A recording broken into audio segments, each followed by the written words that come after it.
aquí con unos breves comentarios sobre el informe presidencial que me causó algunas sorpresas. Para empezar, la primera de ellas es la brevedad de la lectura del texto. No solamente empleó 45 minutos. Uno se pregunta, ¿por qué? ¿Por qué no aprovechó López Obrador, el que aún sigue siendo reconocido en el imaginario social como el Día del Presidente?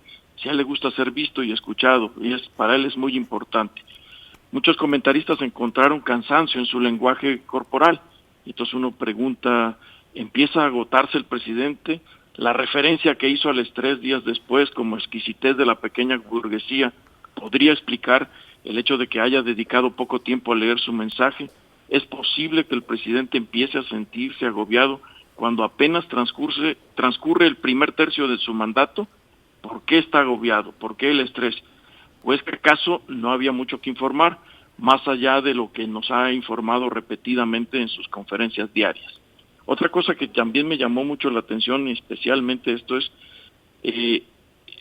¿por qué referir a una evaluación internacional desconocida según la cual resulta ser el segundo mejor presidente del planeta? ¿Por qué estos autoelogios? ¿Por qué afirmar que tenemos el mejor gobierno en el peor momento?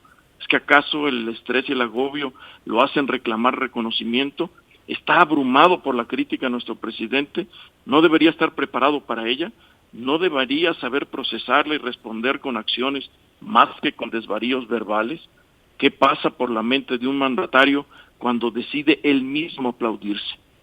¿Cómo está su autoestima? Esto es preocupante. Otra cuestión importante es que no haya desmentido o reinterpretado las declaraciones que hizo el secretario de Hacienda unos días antes del informe, en el sentido de que el próximo año va a ser el peor en casi un siglo. ¿Cómo interpretar la declaración del secretario de Hacienda? Evidentemente el secretario no tenía a los legisladores y partidarios de Morena como su principal audiencia, sino a los organismos internacionales y a los grupos empresariales del país.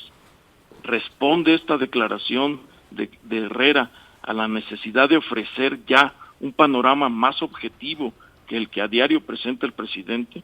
¿Empiezan a sentir algunos miembros del gabinete la necesidad de promover nuevas versiones sobre la realidad económica para suscitar nuevas políticas públicas? Por otra parte, cuando se refirió a la consulta popular sobre el enjuiciamiento a los expresidentes, aparentemente sugirió a sus seguidores votar por el no. ¿Lo hizo para evitar complicaciones políticas? ¿O se hizo esa declaración para lavarse un poco la espalda, cuidarse la espalda, porque en caso de que la ciudadanía reclame los enjuiciamientos, él aparezca como demócrata y de paso no se le pueda cargar la responsabilidad política? ¿Es esta consulta un espectáculo del que se hace partícipe a los ciudadanos con el fin de involucrarlos, entre comillas, en la lucha contra la corrupción? ¿Por qué someter a consulta el combate a la corrupción? La ley debe aplicarse sin mediaciones. ¿Por qué no se encarga la Fiscalía de construir los casos e imputar a quienes haya que imputar? ¿Cuál es el verdadero fin de esta consulta? ¿Acaso es electoral, Mariloli? Finalmente, ¿por qué acusó de arrogantes al presidente de la Suprema Corte y al fiscal general por el hecho de no haber asistido al informe? ¿Quiso hacer notar sus ausencias? ¿Por qué? ¿Quiso hacer creer que los funcionarios no tienen que cumplir con el presidente ahora, ni plegarse a su voluntad? Si así fuere, ¿por qué los llamó entonces arrogantes? ¿Usó la palabra para hacerles entender que se sentía ofendido? Si es así, entonces no respeta la independencia de ambos. ¿Qué implicaciones pueden tener estas ausencias? ¿Por qué no asistieron?